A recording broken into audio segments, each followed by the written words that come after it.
ये बताइएगा सना भुजा साहिबा कि आज चीफ जस्टिस ने हल्फ ले लिया है कि जस्टिस काजी फाइज ईसा साहब ने, और उमर अता बंदयाल साहब जो है उनका दौर इख्तिताम पजीर हुआ कल रात।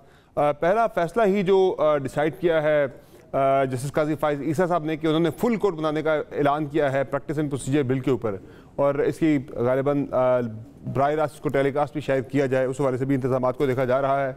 क्या समझती है आप, क्या तब्दीलियाँ आएंगी अब रियासत की फंक्शनिंग के अंदर? पहले तो एक महादराई किसी कैफियत इदारों के अंदर नज़र आती थी, particularly establishment executive versus the supreme court of Pakistan, एक माहौल बना हुआ था। आपको वो माहौल अब बदलता हुआ दिखाई दे रहा है, या कोई इक्वेशन चेंज होगी, कोई ना कोई महादराई फिर भी जारी रहेगी? देखें, चीफ जस्टिस जो साबिका हैं वो उमर अता बंदयाल साहब, उनका बड़ा मुहज़्ज़ब शाइस्ता लहजा है, वो गुड टू सी यू भी कहते हैं, वो सब कुछ कहते थे। लेकिन अब मसला ये है कि वो एक तारीख में याद रखा जाएगा कि सबसे ज़्यादा मुतनाज़े जो उनकी एज चीफ जस्टिस उनकी जो कार्रवाई थी वो बहुत ज्यादा मुतनाज़ रही, और बड़ा ओपनली उसके खिलाफ बात भी होती रही। उन्होंने कंटेम्प्ट नहीं लिया। अब लोग कहते हैं कि अगर वो कंटेम्प्ट ऑफ कोर्ट ले लेते किसी के साथ, किसी के तहत या किसी के हवाले से, जिस तरह पार्लियामान में गुफ्तगू हुई, जिस तरह से पब्लिकली उनको हरास किया गया या उनके ऊपर बात की गई, इसीलिए उनकी फैसलों की भी कोई मतलब कोई तो अब वो मनवा नहीं सके अपना कोई भी फैसला, अगर देखा जाए तो, चाहे वो इलेक्शंस का हो या बाकी मामला हो। अब जाते जाते उन्होंने ये जो नैब वाला बिल भी कर दिया है। देखिए, व्हाट्स इंटरेस्टिंग इज नॉट कि जस्टिस काजी फायज ईसा आ गए हैं तो कोई हर चीज तब्दील हो जाएगी, लेकिन ये याद रखिए कि जब से ये जो बिल गया था, जिसको स्टे दे दिया था चीफ जस्टिस साहब ने, जो कि 3 मेंबर्स जो हैं सुप्रीम कोर्ट के सीनियर मोस्ट, वो बैठ के डिसाइड करेंगे कि सुओ मोटो किस पे बनता है, वो बहुत ज्यादा इंपॉर्टेंट चीज है। क्योंकि अगर उसके तहत देखें तो जस्टिस तारिक मसूद हो या जस्टिस काजी फायज ईसा हो, वो किसी भी बेंच का हिस्सा नहीं बने, क्योंकि उन्होंने कहा ये बेंचेस ही गलत तशकील दिए गए हैं।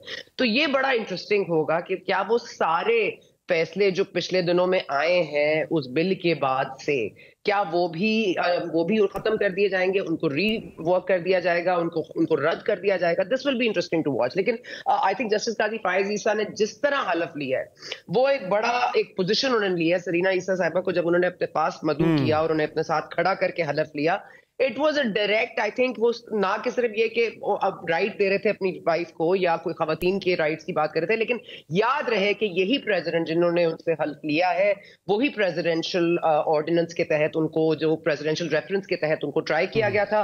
सरीना ईसा साहिबा से जिस तरह से सवालात किए गए थे, तो वो सारी चुपती हुई चीजें ना, अब ये लेट्स नॉट फॉरगेट कि justice Qazi Faez Isa holds his grudges close to his heart. ये तो वाज़ेह तौर पर नजर आया, क्योंकि आज जिस तरह से उन्होंने हल्फ लिया है, ये बड़ा वाज़ेह था कि this is the position I am taking, and this is not a position जो मदर इन लॉ बकौल बाकी लोगों के जो ऑडियोज आई थी, वो तहकीकाती कमीशन उड़ा दिया, ये सब चीजें। अब उन्होंने कहीं ना कहीं ग्रजेस तो होल्ड किए होंगे, ऐसे तो नहीं हो सकता, लेकिन जाहिर है रूल ऑफ लॉ को भी मानते हैं, तो रूल ऑफ लॉ के तहत अगर होगा तो देख लेंगे किस तरह से चीजें बदलती हैं। लेकिन यहाँ पर मयार तब्दील हो जाते हैं, आइन तब्दील हो जाता है, लोग रिहा हो जाते हैं, लोग गिरफ्तार हो जाते हैं, किसी को नहीं पता। अब आप देख लीजिए जो परवेज इलाही वाला ड्रामा चल रहा है, मतलब खुदा के लिए 12 दफा, मतलब मैंने किसी को कहा 12 दफा अरेस्ट हो चुके हैं, 12 दफा एग्जैजरेशन नहीं है, एक्चुअली में 12 दफा अरेस्ट हो चुके हैं। So this is a real challenging situation for justice Qazi Faez Isa, क्योंकि रूल ऑफ लॉ मुतनाज़े हो गई है। रूल ऑफ लॉ को मनवाने के लिए आप क्या करेंगे? Interesting to C. चैलेंजेस उनके लिए बहुत ज्यादा होंगे। अतर काज़मी साहब, आपकी राय में जो आज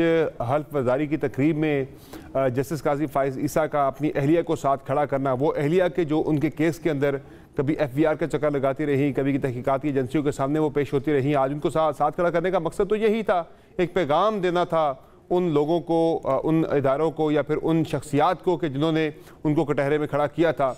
तो ये जो मैसेजिंग आज आपको ये क्या दिखा रही है, मुस्तकबिल के बारे से क्या लग रहा है कि फिर वो जिस तरह से बात की सना भुजा साहब ने कि he is holding the grudges, तो वो फिर निकालेंगे ग्रज अपना जिन लोगों ने ऐसा किया था, या फिर जस्ट एक मैसेजिंग थी? क्या आपको लग रहा है किस तरह का टेन्योर आगे आने वाला है चीफ जस्टिस का?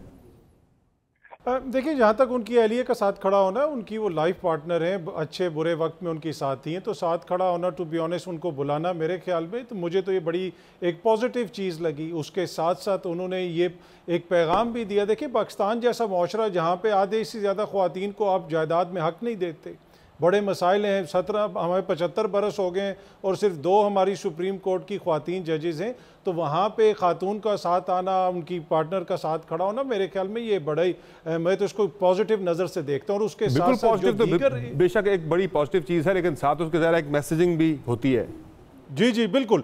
मैं अब हर इशू ये है कि पाकिस्तान में आप अगर ब्लैक एंड वाइट में भी लिखें तो हर कोई अपना मैसेज लेता है। कोई मैसेज ये पढ़ सकता है कि जी शायद उन्होंने कोई ग्रज रखी थी, कोई मैसेज ये पढ़ सकता है कि शायद वो ये मैसेज दे रहे हैं कि जिस तरीके से ख्वातीन वर्कर के साथ हो रहा है, जिस तरीके से उनकी ज़मानतें नहीं हो रही, जो यास्मीन राशिद साहिबा के साथ हो रहा है, जो अली हमजा मलिक के साथ हो रहा है, दीगर ख्वातीन के साथ जो हो रहा है, तो अब जो है काजी फायज़ ईसा साहब आ गए और किसी भी पाकिस्तान की खातून के साथ नाइंसाफ़ी नहीं होगी। तो एक आप इसको इस नज़र से भी देख सकते हैं।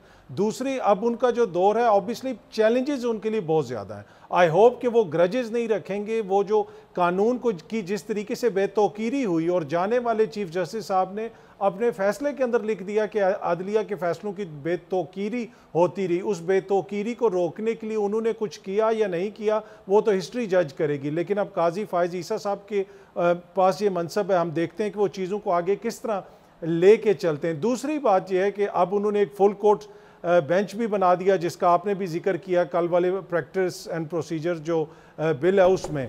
लेकिन ये कोई अवामी नौयत का वो नहीं है कानून, ये कोई ऐसा कानून नहीं है जिसकी वजह से कोई बुनियादी इंसानी हकूक मुतासिर हो रही है। ये तो सुप्रीम कोर्ट के अपने इख्तियारात हैं ना, चीफ जस्टिस के अपने इख्तियारात हैं। अब असल इशू तो तब होगा जब ये फौजी अदालतों पे फुल कोर्ट बनाएंगे, जब ये इंसानी हकूक की जो पामालियाँ हो रही हैं मुबैना, उनके ऊपर इनकी अदालत से क्या फ़ैसले आते हैं, वहाँ पर ही क्या ये फुल कोर्ट बनाते हैं। वो अवामी नौयत के ऐसे कानून हैं, उनके ऊपर हम देखेंगे कि इनका मौक़िफ़ क्या होगा, या उधर फुल कोर्ट बनता है या नहीं बनता। अच्छा सना भुट्टा साहब, इनके काजी फायज़ ईसा साहब के चीफ जस्टिस बनने से पहले जो एक PMLN की तरफ से एक बयानिया, एक माहौल जो बनाया गया मुल्क के अंदर कि मियाँ नवाज शरीफ तब आएंगे जब जस्टिस उमर अता बंदियाल रिटायर हो चुके होंगे, वो उनकी रिटायरमेंट का वेट करते रहे, उससे एक तासुर इनडायरेक्टली जो है वो जस्टिस काजी फायज़ ईसा के वाले से भी एक बना, एक नेगेटिव तासुर बना कि शायद वो ज़ाहिर एक बंदे के जाने का इंतज़ार करें तो आने वाला, इसका मतलब है कि वो उनके वाले से लीनियंट होगा, इसका मतलब है कि वो अगर रुतलत से ज़्यादा सख्त है तो ये लीनियंट बंदा होगा। तो उनको भी उन्होंने एक आजमाइश पे तो इनडायरेक्टली डाल ही दिया है। दूसरा, चेयरमैन PTI का मामला भी है, उनके भी बहुत सारे केसेज हैं, वो भी बार बार गिला सुप्रीम कोर्ट ऑफ पाकिस्तान के पास ही लेके जाते हैं सारी पिटिशंस कि वहाँ से उन्हें कोई रिलीफ मिल सके। क्या आप समझती हैं कि वो बैलेंस किस तरह से इसको जो है वो मेंटेन कर पाएंगे? देखिए, just to clarify my previous point, मैं ये नहीं कह रही he will hold his grudges more equally to rule of law. मैंने यही कहा था कि ग्रजेस होल्ड करना तो किसी भी इंसान को हक हासिल है, और मेरा ख्याल है एक बिल्कुल मैसेजिंग उनकी आज क्लियर थी। अब ये खवातीन आलिया हमजा के लिए ये और ये सारी चीजें आई थी, थोड़ी सी जरा मेरा ख्याल है खुश फहमी है। लेकिन इस पे अगर आ जाए तो आपने जो बात की है कि मेरा ख्याल है कि बहुत ओवर एस्टिमेट किया जा रहा है नवाज शरीफ साहब की तरफ से या PMLN की तरफ से, ओवर एस्टिमेट कर दिया गया है जस्टिस काजी फायज़ ईसा को। Again I think he is a man of principle, he is a man of rule of law. कम अज कम अब तक जो उनके फैसले आए हैं, जो उनके साथ जो मामला शुरू हुए कि क्वेटा की एक तहकीकाती कमीशन का वो हिस्सा थे, उसके बाद से उनको टारगेट किया गया, एस्टैब्लिशमेंट की तरफ से टारगेट किया गया, उनको सिंगल आउट करके उनके खिलाफ एक प्रेसिडेंशियल रेफरेंस भेजी गई। तो ये तमाम तर चीजें आपको, मतलब मुझे गुस्सा दिलाने के लिए काफी हैं, तो उनको कैसा फील होता होगा।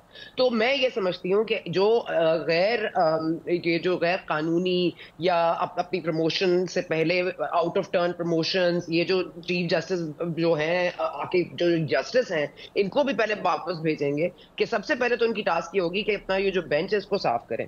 और ये जो बार बार एक तासुर दिया जा रहा था कि एक डिवीजन मौजूद है, तो डिवीजन सिर्फ एक बंदे की वजह से तो नहीं थी ना, डिवीजन तो लाइक माइंडेड की वजह से थी। एक लाइक माइंडेड ख्याल आ गया था 3 जजेस साहिबान के ऊपर। अब उनके खिलाफ ऑडियोज वीडियोज आप जो मर्जी लेकर आते रहे। प्रेसिडेंशियल रेफरेंस एक ऑलरेडी दायर हुई भी है, और आपको पता है कि सुप्रीम जुडिशल काउंसिल में उनके 1 नहीं 2 नहीं 3 उनके खिलाफ, जो जस्टिस मुज़ाहिर अली नकवी साहब हैं, उनके खिलाफ वहां पे केसेस खुलने हैं। और इस पे तारिक मसूद साहब भी एक कमेंट दे चुके हैं मोहतरम जस्टिस साहब कि इसको फौरी तौर पर सुना जाए। इसलिए मेरा ख्याल है नून लीग अगर इस खुशफहमी में है कि वो रूल ऑफ लॉ के बाहर जाकर उनको कोई रिलीफ दे सकते हैं, तो मेरा नहीं ख्याल।